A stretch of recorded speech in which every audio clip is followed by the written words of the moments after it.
Steel Curtain Network. ¡Por Jorgito! ¡Go down! Najee Harris! DJ Watt! They shot me in Denver. What is up, Pittsburgh Steelers fans? Welcome back to another episode of the Steelers Preview. They shot me in Denver by Joey Porter Sr. I didn't hear that coming. But nonetheless, we are back for another Steelers Preview podcast, the They Shot Me in Denver edition. And like we said, I said to these gentlemen before we hit record is, if you don't know and get the title, then you're not really a Steelers fan, or you're really, really young. So either way, welcome, Dave. How's it going? It's going great, especially for those of you here joining us from YouTube or X. It looks like Facebook might not be working right now, so hopefully those people can find it somewhere else. Not our problem. It's meaning, not saying it's not an issue, meaning it's not something we did. It's something that's going on with StreamYard. But hey, I'm still rolling, still living it up from a Steelers victory. I'll let that carry me until probably about 4:24 on Sunday. There you go. Brian Davis, what's up? Yeah, Dave's so on the money on that. It feels so good, especially, less expectations really help you out as a fan and really make you believe that something special is possible. I really love Mike Tomlin's comment on, when even if you have a lot of ills that you've got to cure, it's better to cure those ills with a W behind you. And I've been riding on that black and gold cloud all week as well. So you bring up the ills. Let's start with talking about this, and I'll ask Dave this first. Do you anyone else? I do. I kind of feel this way. Feel like the ills, as Mike Tomlin put it, are a little overblown by the fan base. I mean, I thought it was a decent performance. I mean, they didn't score touchdowns, which, yes, we know that. But Dave, do you think that it's been a little overblown this week in terms of the reaction to the victory in week one? I mean, I'm just good that they won. It could have won 2-0 and it'd been fine. But it does affect your narrative going forward to the next game. And as I've been saying to others, and might even have to put out there in the written word at some point there at steelcurtainnetwork.com, is if you think this offense is the same as what it was the last several years, you are greatly mistaken. But I do understand the whole idea of you're only looking at results. If you are only looking at the results, yeah, they had similar results as what their offense had all last season. But, I mean, they had more scoring drives, everything else. There's so many good things to build on. The fact that you could come in with your first performance, your quarterback didn't know he was starting for sure until that day, and you could pull off a victory, have plenty of things to work on, and while still getting a notch in the win column. I take that. It's how you go on from here now. Yeah. Brian, what are your thoughts on that? It is overblown by the fan base, but it has been overblown since the beginning because the Steelers do not have who they think is a franchise quarterback. They don't have that second wide receiver. And all of a sudden, us as a spoiled fan base, and we know we're spoiled.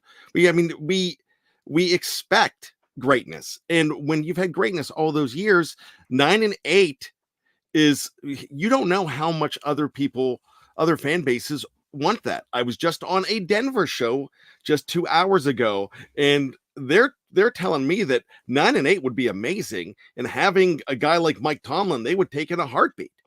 And they were shocked when I told you, well, there's always fire Tomlin chance the minute something goes wrong. That 4th and 1, my ex, my Twitter, everything went up with, I got friends throwing out fire Tomlin and like, oh, I hate this guy. And it's like, oh my gosh, it's one play in week one. But we expect greatness, and you know what? We deserve greatness. But I'm going to go back to a narrative that I have been on for the last 6 weeks, where preseason doesn't matter. If you watched the Baltimore Ravens, they could have used a true preseason. The Kansas City Chiefs could have used a full preseason. They were talking about the lack of work on the Philadelphia Green Bay game and the lack of cohesion. Week one has now become a warm-up game, and you hope for a win because it counts in the win column. But if that's how the Steelers are going to warm up and slowly get started, then when Mike Tomlin says the ills, yeah, the ills are the fact that they started off slow in the first half, but still got a W. So yeah, I mean, definitely, I think it's overblown. This is not as bad a team as everybody thinks that they are, because the yeah buts are out there. Yeah, but they didn't score a touchdown. Yeah, but this. Yeah, but Justin Fields can't be the hot hand because he only had 150 yards. You build on that. And if they go out in Denver and they build on what was not that great in the first half, but really promising in the second half, then you've got something special. And you've got a team in the Denver Broncos. It's kind of a mess right now. Yeah, and I think that, so if you want to look at the ills, and there's certain things, if you follow social media trends, that are really popular right now. And this started really last season, that I really remember it, and it's bled over into this year, and that is the passing chart for quarterbacks, where it's the next gen stats. It shows the quarterback, and it shows every single pass that was completed or incomplete. And everyone's been pointing at the Justin Fields chart and saying, look at the middle of the field. It looks like a strike zone. It looks like there's a big square. And so I thought it was interesting that Thursday, today, Arthur Smith was asked about that when he met with the media. And he said, we didn't want to throw to the middle of the field. We didn't call plays for the middle of the field because their game wrecker, Jesse Bates, is in the middle of the field. He said, so we weren't about to let him change the game and wreck the game. He said, meanwhile, if you look at what Atlanta did or didn't do, they let the Steelers game wrecker, TJ Watt, wreck the game. And so when I heard that, I was like, some people will chalk that up to coach speak and they'll say it's nothing. I don't see it as nothing. I see it as, this is what they actually game plan for. Let's not risk the throw over the middle because of the safety tandem that they have with Justin Simmons and Jesse Bates. I think that's good coaching, and it was working. So that's all I'm going to say about that. Dave, anything to add? No, it's just, you can kind of spin it almost any way you really want to. If you want to poo-poo on what the Steelers are doing and you think that the sky is falling, you can do that. If you think that the Steelers are just, were able to pull it off fantastically and everything else, you can do that too. So why not actually try to find where it is a little bit more in reality and just roll with it? Yeah. It was a win along the way that your defense really led the charge for you. And just from that point, you just got to get the offense going a little bit better. Yeah, absolutely. All right. So before we get into the injury reports, what I want to do is I want to take a quick break. For those on the audio side, you're going to hear a word from our friends at DraftKings, who have been kind enough to support us throughout the first few weeks of the regular season. For those watching on Facebook, you've actually not Facebook because we can't stream there right now. I even tried to reconnect it and I couldn't get it to work. Yeah. YouTube, Twitter, X, all the fun stuff. We'll be right back after this break. All right, we are back, and I hope that everyone that might be watching this on YouTube or on the X account tries out the DraftKings Pick 6 app. Get the app, use the code CURTAIN, bet $5, win $50 in free plays, and a month of NFL Plus premium on the house. That's a pretty good deal, and it ends on the 19th, so 1 week from today is when the deal ends. So make sure you take advantage, and your help helps us. So if you want to how can I help the Steel Curtain Network guys? Get the app, use the code. That helps us because DraftKings would then be more likely to continue their sponsorship of our program for longer than the first 5 weeks. But let's get into the injury report. This is interesting. I have not seen the Broncos yet, but I want to talk about the Steelers. It's still not out. Got it. Okay.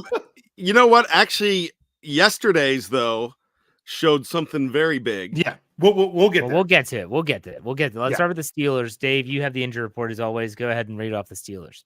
Yes. So for the Steelers, there was, let's go with people that were already on there for both days. Russell Wilson limited both days. That's not a surprise. It's really not trending to be good for him if we talk about it. Roman Wilson, though, he went from limited on Wednesday to full on Thursday. So we have a chance to see him in his NFL debut now.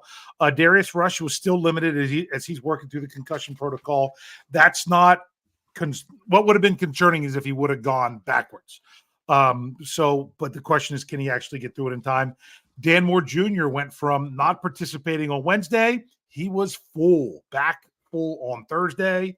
Isaac Seumalo, there was a report that he was in uniform and out there doing stuff, but then he was listed as not participating. And Larry Ogunjobi, who was limited on Wednesday with a knee, he was full on Thursday. The two new players were Cam Hayward. That was rest. That's just all that was. And here's one. Patrick Queen groin did not practice. Okay. That is interesting. Dave, you obviously just talked about it. Was anything noteworthy for you? Well, to me, for Queen, I'm going to say that, remember last week, Darnell Washington showed up, didn't practice on Thursday after not being on the injury report. And then on Friday, he was fine and played in the game and there was no issues. Hopefully that's the same thing with Patrick Queen, but we don't know if that's going to be the case right now. It could not be. Other than that, I'm not really surprised by anything else. Okay, what about you, Bryan? No, I'm pleasantly surprised with Roman Wilson. I'm actually pleased after a DNP from Dan Moore Jr. with a full participation. And you know what? When we put out last week on Twitter that he had a hurt ankle and might not practice, I saw a lot of people celebrate that. Stop that. Don't do crap like that. That's garbage. He was one of your best players on offense on Sunday. You ddidn't hear his name last week called in a negative way at all. And here's the thing about Dan Moore Jr. though, too. Dan Moore Jr.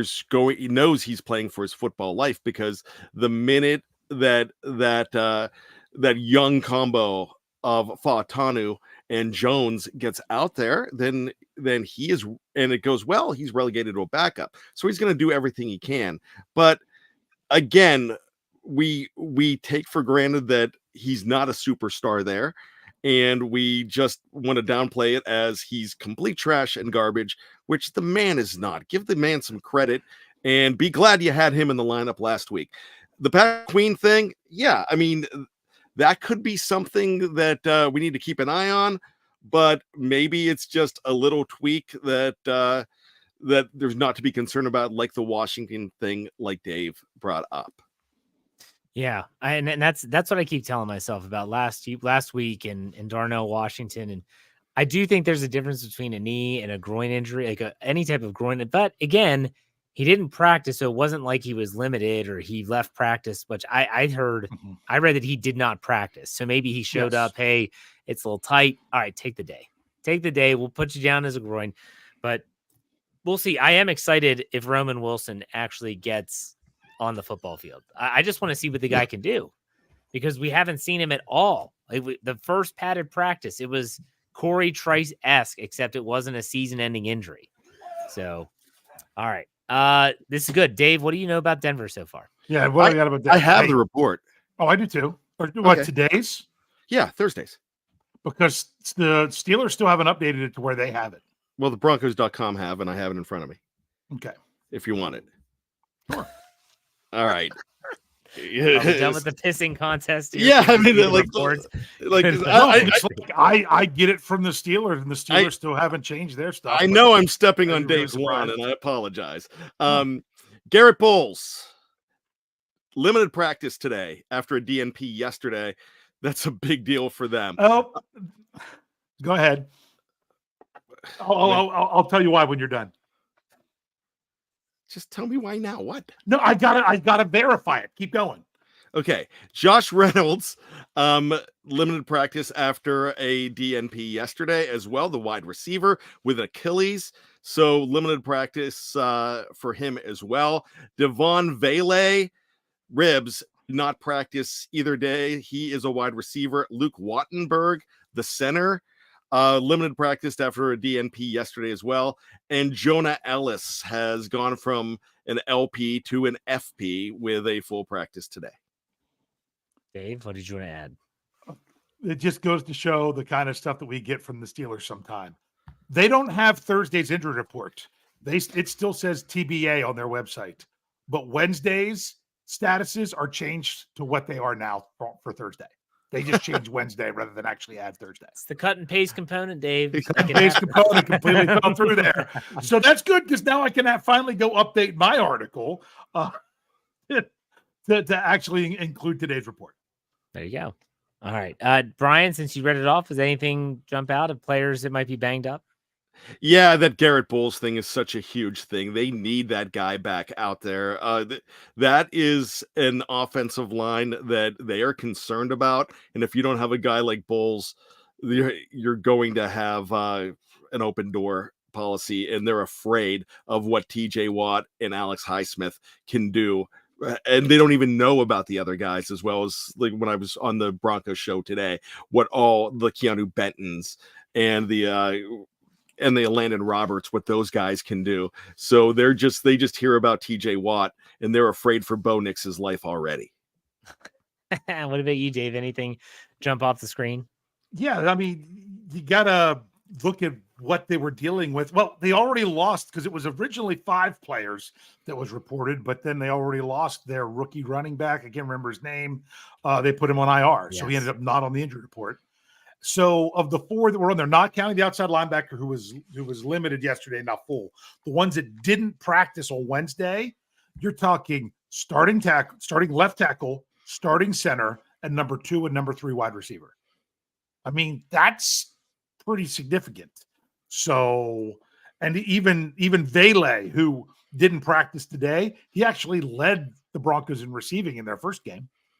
So yeah. Just some things to look at, but it's their offense. It really is about their offense that's struggling with all that. Absolutely. So, Bryan, we'll start with you. I want to talk about some matchups or players to watch. Is there anything in particular that you're looking forward to seeing, whether it's Steelers players versus Broncos players that you're identified as could be threats or a big-time player in this upcoming Week 2 game? What are you seeing here? Yeah, the big thing that I'm looking at are, you've got the legacy in Patrick Surtain, and that matchup, if he is, and it seems like he's going to be matched up with George Pickens, is what it's supposed to be. And whoever wins that matchup is going to go is really going to go ahead and to go a long way for their team. I think that is such a tremendous mano-a-mano if that's the way it looks like it's going, and I believe that's the way it is.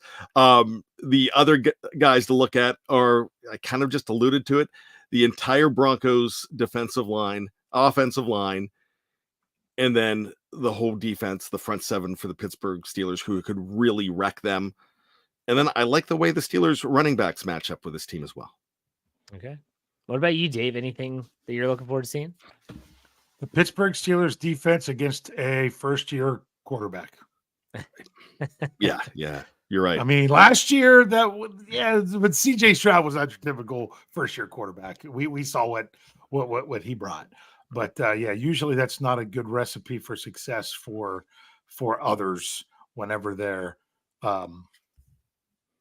trying to have that go up against Steelers defense. I mean, barring injury, this won't be the first rookie that they'll face. And though they're going to play the Commanders later in the season, Jaden Daniels will be the quarterback there. So I would love to see them start a new stretch. Remember in the early 2000s, my gosh, the stats when they played a rookie quarterback were just, it almost felt bad for the rookie. You're like, oh my gosh, they got to go against the Steelers. Like, this is tough. But yeah, I agree with you, Dave. I think that I want to see Justin Fields with a week of prep and with a game plan that was built around him. That's what I want to see. Yeah. I want to see how it looks. I want to see if it's any different. I want to see how Arthur Smith utilizes his mobility. I saw a clip on Twitter today, X, whatever we're calling it today, and it was a Geno Smith run where he drops back to pass. He steps up in the pocket. The linebackers and everyone turns their back because it's a pass play, and Geno Smith is staring at a bunch of numbers on the back of helmets, and he runs over 30 yards, and I think he scores a touchdown. And there's the person that put this out there on social media said, this is something the Seahawks do intentionally. If the Steelers duplicate this with Justin Fields, he is a better runner than Geno Smith.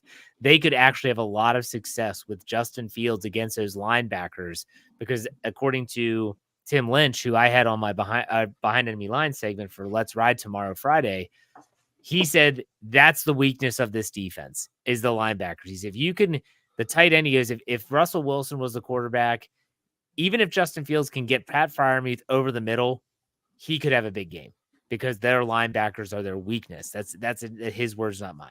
So I'm excited to see that. I'm excited to see what Justin Fields can do, because are we all under the assumption that Russ is not playing, right? I mean, he's been limited the last 2 days. I don't think there's a chance, even if he practices fully. Do y'all think that's still an option? I don't think so. No, it has nothing. And Mike Tomlin doesn't care about cute stories like the redemption angle and Russell Wilson going to Denver. He doesn't care about that, and we shouldn't either. What we should care about is whoever gives you the best chance to win. And this week, it's the guy who has had full participation. Yeah. All right. Dave, any other matchups that you're looking for or anything like that? Yeah, well, if you call it a matchup, I want to see. Well, yeah, I want to see Arthur Smith's scheme versus the Denver Broncos defense. Meaning, I want to see a coordinator that actually is trying to do something specifically against the other team's defense that he thinks that they can exploit. That their game plan is not just, all right, we got our plays, we're going to go out there and hope that they're lined up in the right defense because we're not going to change it and see that if everything goes great. No, that they're going to go out there, they're going to have certain things, that things are going to break down. And I want to see how it's specifically geared towards what they can do in Denver that's going to be different than what they did in Atlanta. Obviously, I mean, if you talk about not using the middle of the field because of the whole Jesse Bates thing, that's great.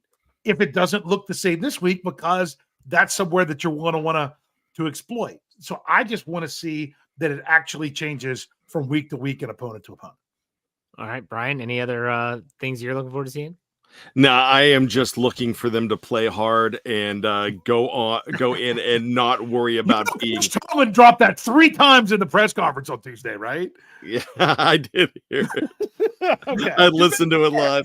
Yeah, I love play hard. I mean, because it's true. Yeah, It's true. Now, you know what? I like them to go ahead and just this team be focused on not the demons of the past of the Mile High City, which they've had a lot of trouble.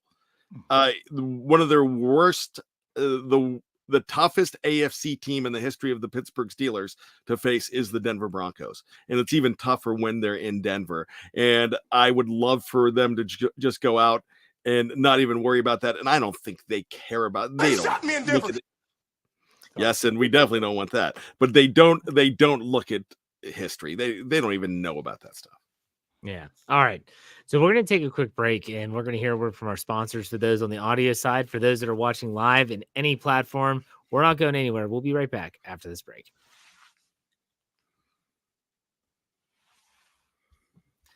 All right, Steeler fans, we're back. Thank you all for being patient. We appreciate it. And I want to go, before we do the over-under game, which we're going to get to here in a second, I want to ask you all what your expectations are for this 4:25 p.m. kickoff Sunday. It's not a 1 o'clock start, not when God intended football to be played. It's a 4:25. See, everybody loves my lie, don't they? It's a 4:25 p.m. kickoff. So, and it's not the game of the week. So a lot of people are not getting this game. They're getting Chiefs Bengals. And so 4:25, unless you have Sunday ticket or you live in the viewing area, you're probably not going to get the game. But expectations just for how this game might play out. Dave, where are you leaning right now as you look at everything leading up to the game? All right. I want both sides to start a little faster. Don't fumble the first snap on offense. Defense, don't go out there and give up points on the first drive. You don't have to do that. But the biggest thing more than anything is I'm looking for the defense to continue to dominate. And as I was saying on Pittsburgh Standard Time this morning, it was hard to realize how dominating that the Steelers' performance was on defense, especially in the second half, until it was done. Just because, my goodness, you can keep a team. How many times do we talk about, outside of this one play, look at what the defense did. I think of it when they played the Eagles. And they're like, oh, look, they shut down the run, except when they gave up the 77-yard touchdown, outside of that play. But you have that play that can happen at any moment. And the Steelers never had that play happen in the second half. They just didn't have it.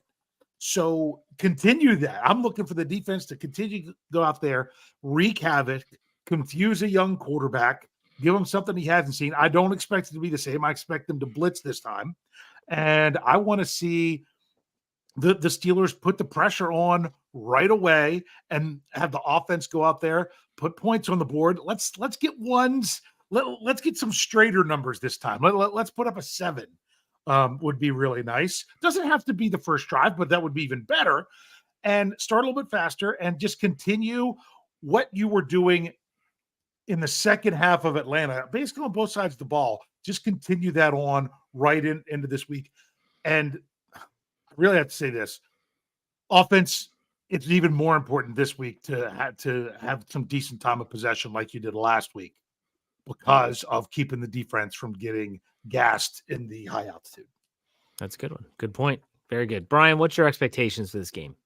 Justin Fields is a quarterback that needs to be coached. He is a quarterback that needs to have his confidence. And I believe he gained his confidence in the second half. And I think the Steelers know how to employ Justin Fields. So I am looking at a very run-heavy game between not just 2 backs, but 3. Cordero Patterson's in that mix, maybe about four carries. Those are 4 important carries if he gets them, but if you go ahead and have Najee have a strong day, and then that's going to set up the pass even more and more, especially when you do have an all-pro matchup in Pickens versus Surtain. I really think that they're going to give Pickens some help, but Pickens is still going to eat too. So, but I really feel that this is going to be a much better offensive game for the Pittsburgh Steelers against a team that it's scary how bad they are. But it's even scarier that the Atlanta Falcons media fans, they thought the Steelers were horrible and that bad. So I don't want to get caught on that island thinking, oh, this is a team that the Steelers are just going to feast on. But I really see this playing out where you have the Steelers run, and then feast in the air. I like it. I think it's going to be an interesting game, an interesting matchup. 2 really good defenses here. And I think that it's, we saw the Steelers go up against a decent defense in Atlanta last week. And, I heard all week, last week leading up about AJ Terrell, he's going to lock down George Pickens. Okay, he did not. And so if George Pickens can go up against Pat Surtain and he can have a big game, and that's big game is 80 yards for me, I think at this point. If he can have that type of production against a defensive back who most people that follow the Broncos are expecting him to travel with Pickens, man, the dude's on his way to being a top receiver in the game. Like, I just hope y'all realize that, and so we'll see. We will see. I think I'm excited for this game. The Steelers have not won in Denver in a while. And so it'd be good to get that monkey off their back and get a win and come back to Pittsburgh heading into week 3 with 2-0 record. And, Dave brought up the defense, by the way. We all said it when we did the Steelers show for the schedule. The defense is going to have to carry the offense early, and then the offense is going to have to get it together in the second half when they have those if that's how you have to win early on, that's how you have to win. So, all right, let's play the game everyone loves to play. It's called the over-under game. And we started this last week, the regular season. Dave, how did we do?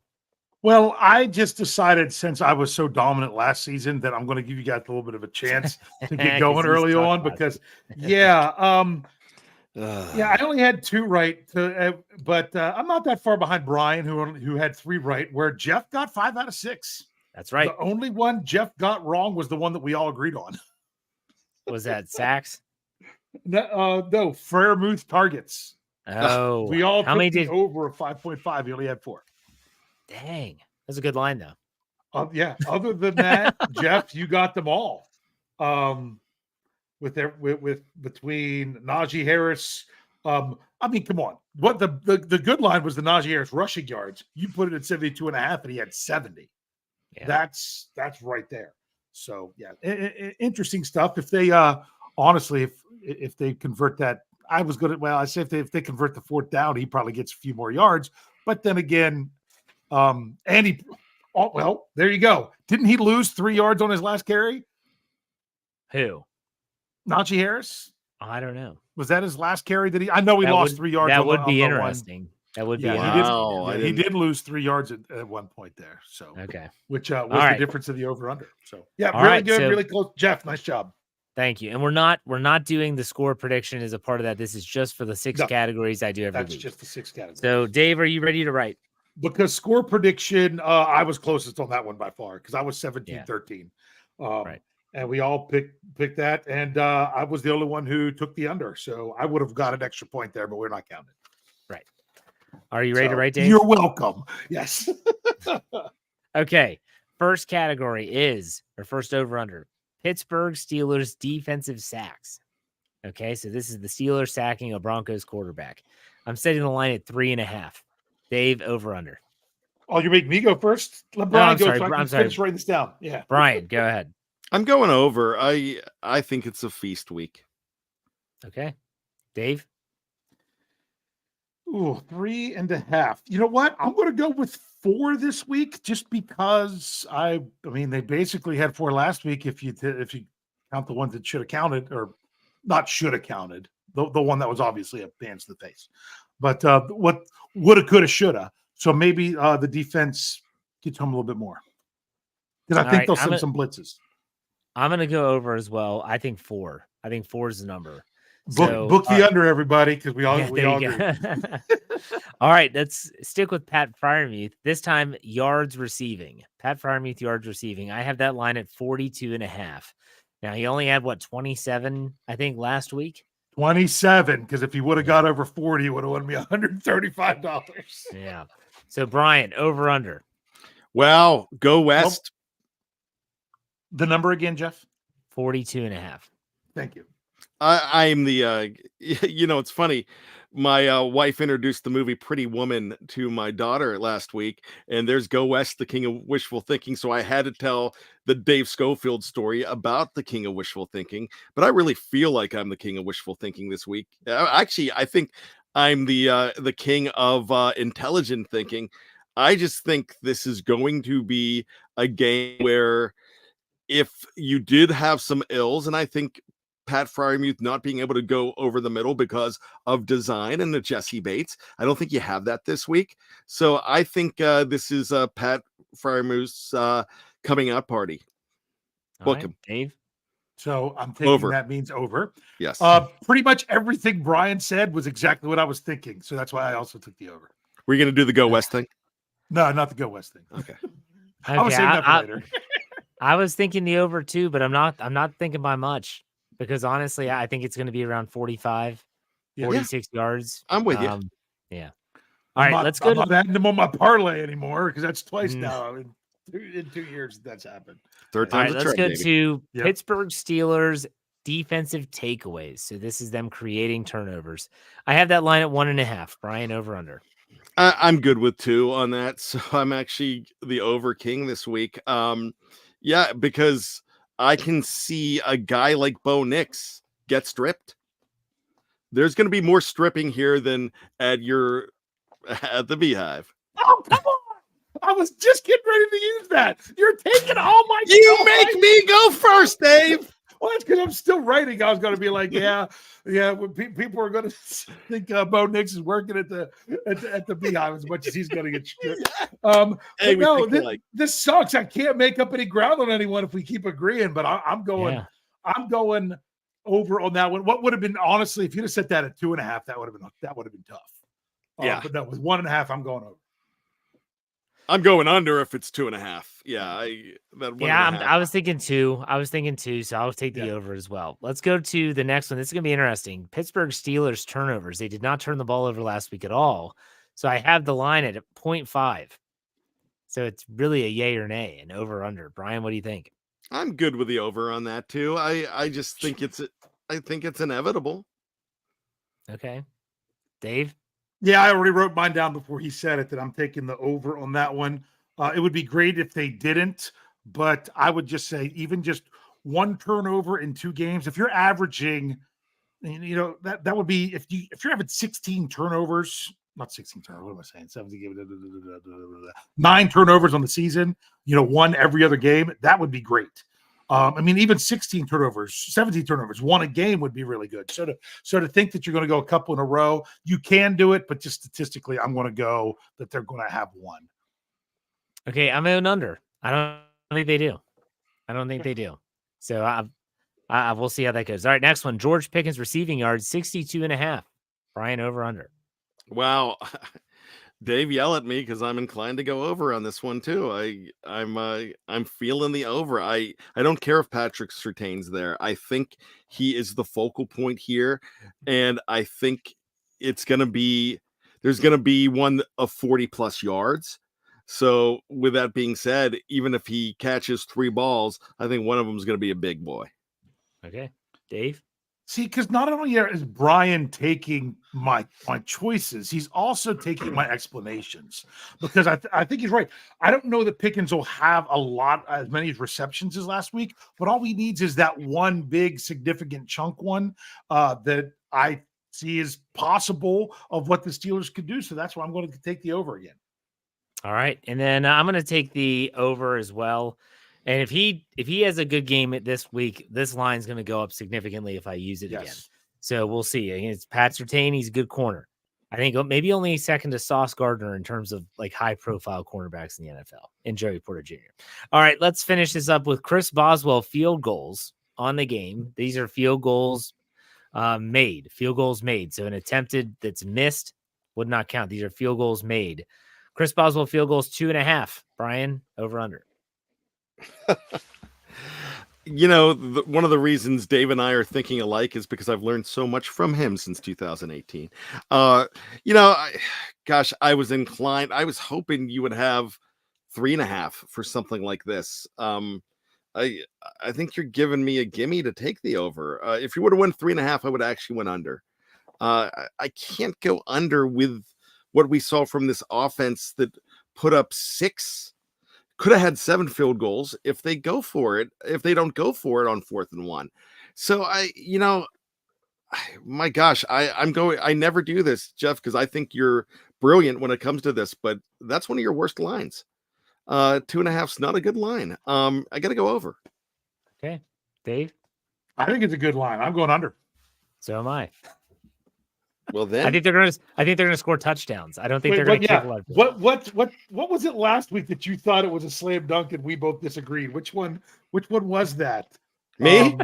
The Falcons rushing yards. And Bryan said it's obvious they're going to go over 100.5. Jeff and I both took the under. I'm not good. You know what? Okay. By the way, I asked these guys for advice last week because I had this parlay of 6, and I would have won like $900, and I would have won all this money.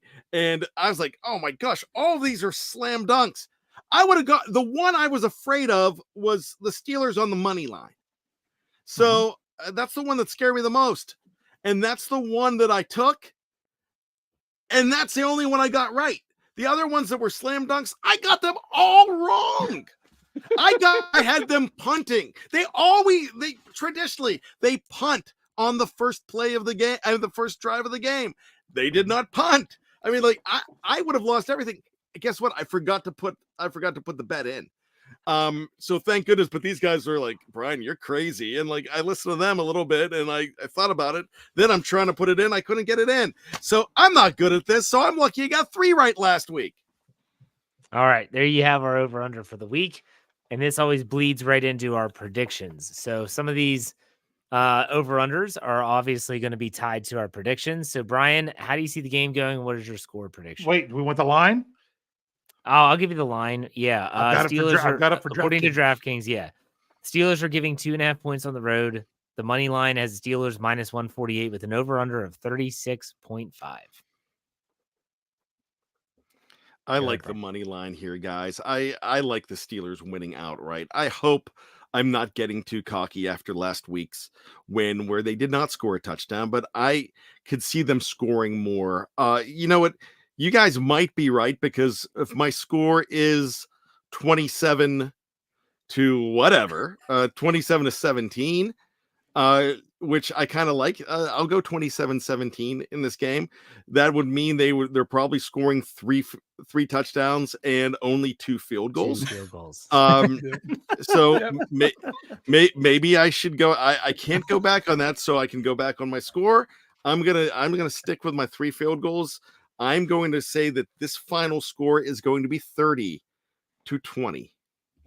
All right. Well, I thought you were going to back it off and say 26. So then that way it was 2 more field goals rather than one left touchdown. Actually, you know what? I do like that. Let's go. Let's do that. Let's go back to 26-17, Dave. I know you've got an eraser there. Hey, that's why they make erasers. 26-17. That means you are hard on the over. Okay. Good.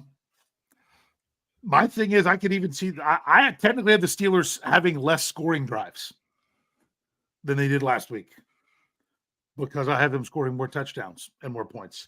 I think the biggest story is going to be the defense.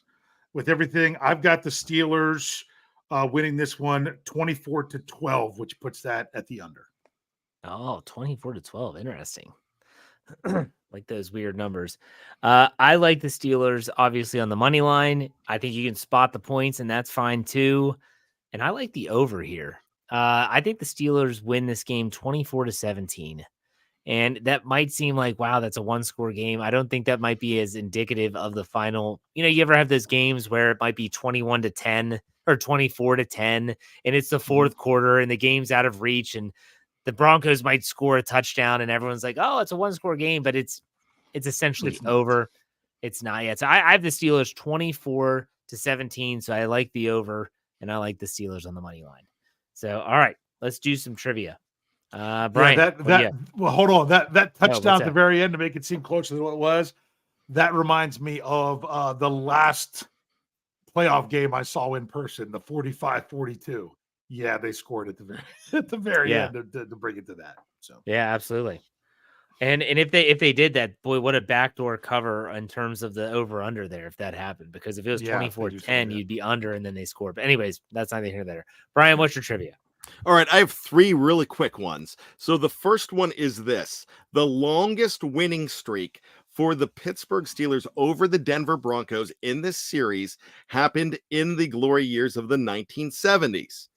They played a lot back then, including in the playoffs. Now, they most recently have had their, not to eclipse that, but they basically had a winning streak since. How many games was that? And when was it their most recent and their best winning streak since the 1970s over the Broncos? Most recent winning streak. Well, that was they beat him in 2015, and that was the game where the killer bees. That was the Brock Osweiler. Peyton Manning wasn't ready yet. Well, what was the defense that they called the no-fly zone? No fly zone, yes. And Antonio Brown, they lit them up. That was great. They took that serious.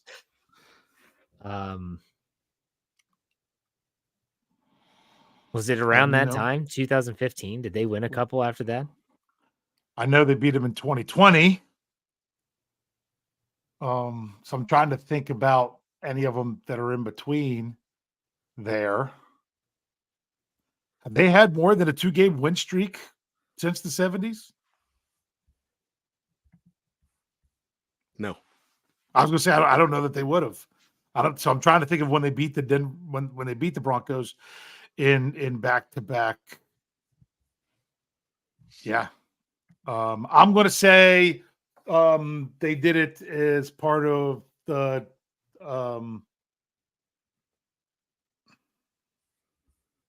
let's say it's part of that 2015 win. All right, gentlemen, it's current. 2020 and 2021. 2-game winning streak. Nothing else. My goodness. In fact, almost went with the 2021. if you look at since 1998,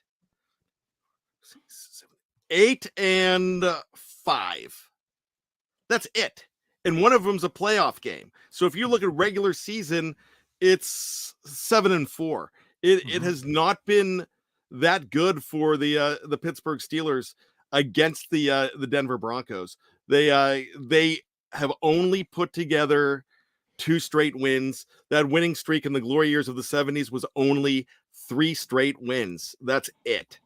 My second question is, back in 40 years ago, if you've ever listened to Tony Defeo and I talk about one of our favorite Steeler games of all time, it happened in the playoffs in 1984, that 9-7 team playing a 13-3 Broncos team who, besides being 13-3, they only had one Pro Bowler, who was Sammy Winder, and the Steelers actually had more Pro Bowlers than that 13-3 team. So they wore T-shirts that said Rodney's Rejects. Why was it called Rodney's Rejects, that T-shirt? The Broncos did, or the Steelers? Yes, the Broncos. I have no idea. Because he was the only one who made the Pro Bowl. It was Sammy Winder, but because Rodney Dangerfield, they get no respect. Gotcha. And they wore these T-shirts. I just watched the clip again today because I remembered it from 40 years ago. I thought it was fun, and they all wore these, and they're like, "We're getting our respect today," and the Steelers beat them and shocked the world and beat them in that divisional game. One more question, real quick. I'm not going long on this. 25 years ago today, something wonderful happened, and the cocky Cleveland Browns got their team back. Drew Carey comes out and says, "For all of you who rip on the Browns, shut up." What happened? The Steelers beat them 43-0 at home in their first game back. The Steelers had touchdowns from Hines Ward, Jerome Bettis, Cordell Stewart, and 3 touchdowns, 1 rushing, 2 receiving from what running back? And I've talked about him recently on this show. Mwelde Moore. I don't know. I just throw that out there. That was Jim Wexell's show. They talked about him recently. Let's see, 25 years ago. Who was that? This game was in 1999, 25 years ago today. 1 receiving and 2 rushing. 99. Jeff? No, I cannot remember. I remember watching. Wasn't it a Sunday night football game? Yes, it was. Because I remember watching it in my brother's apartment at college. I'm just trying to remember who was because I mean it was such a blowout. It really was. I'm just trying to who else, because I'm it's not going to be Bettis. It's got to be, because there's a good answer on the board, but it's not correct. Not Famous Amos either. Not Amos Haraway.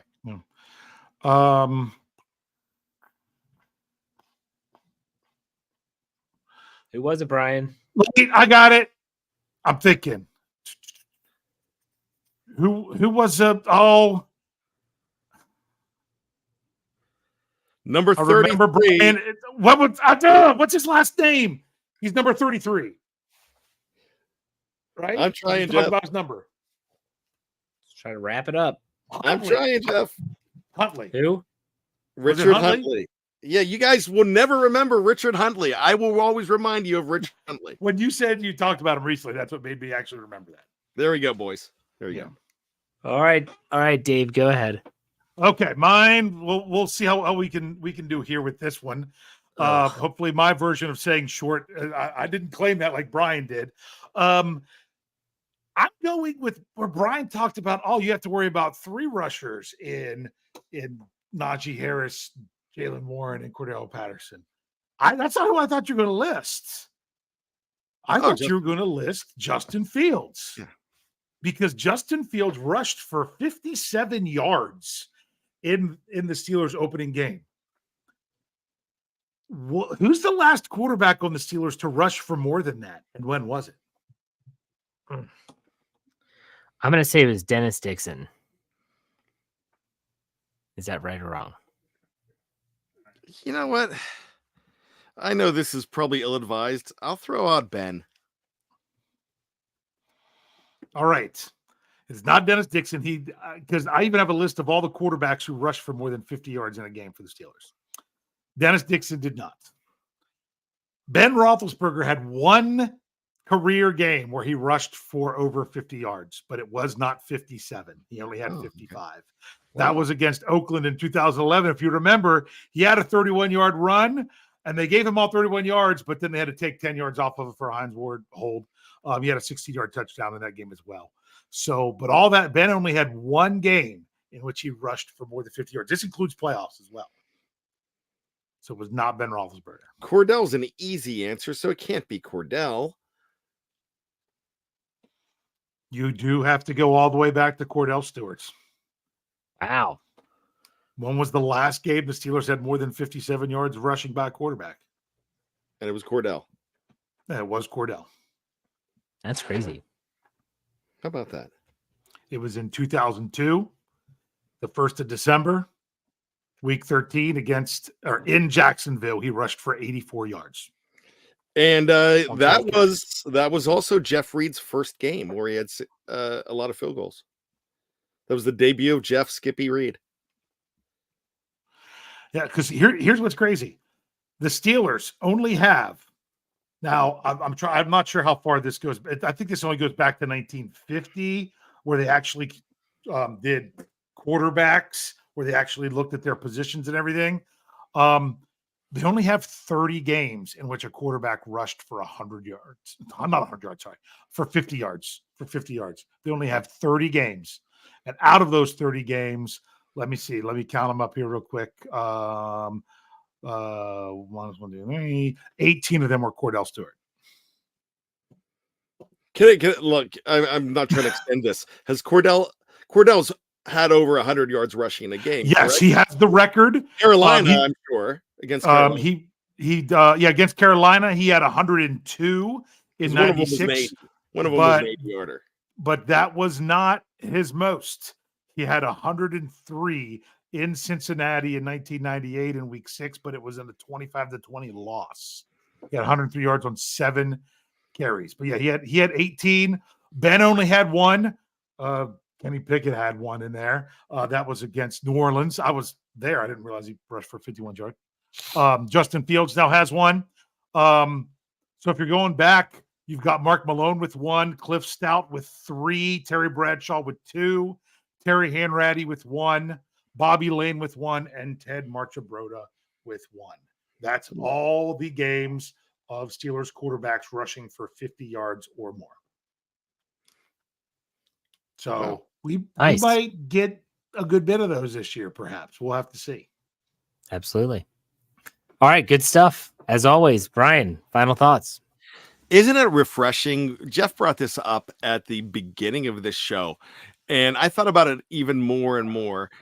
It's so refreshing to have a guy like Arthur Smith to come in and not give you coach speak and just tell you, yeah, we did this for a reason. And this is why, because Jesse Bates. So came out and instead of us trying to guess the narrative, he's like, no, we did it this way. That's what I want in my offensive coordinator. I love that honesty. I love the fact that this Pittsburgh Steelers team, nobody believes in, but I think they do. And that's going to make me start believing more and more. Look, it's only one game. I get it. We might be singing a different tune after Sunday night, but I don't think so. I think they're banding together, being a team that nobody believes in. They are truly 40 years later, not blue and orange, but they're black and gold, Rodney's rejects. Okay, I like it. Dave, final thoughts. Yeah, I'm feeling good about the Steelers because the defense hit the ground running for the season. That was great. I think I'm going to sum it up because I don't want to completely misquote, but it was, believe it or not, it was Mark Madden on the Breakfast with Ben's podcast, which is available on the Fans First Sports Network, said, before the Steelers defense, they were a good defense with some elite players. He's like, now they're an elite defense because they've got elite players at every level. It seemed like their defense was really complete. Now, Denver's going to try to take the film from week 1 and see if they can find a weak point and see if they can exploit it. That's the way this goes. This is chess, not checkers.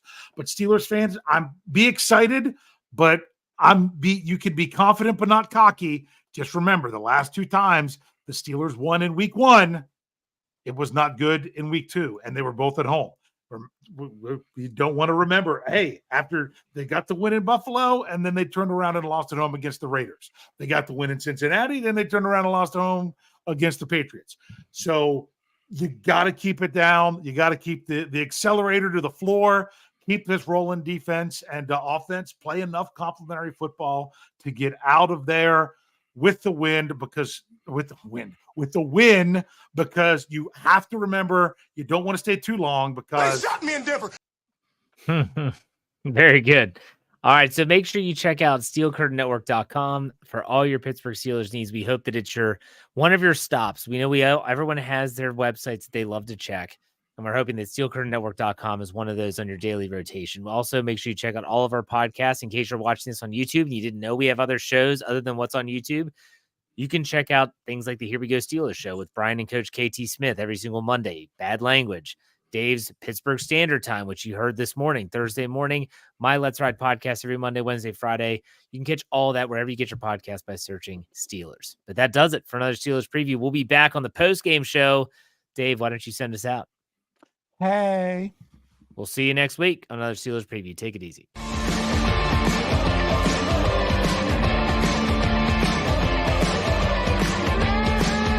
Steel Curtain Network. Get it. Everybody else gets a little tight.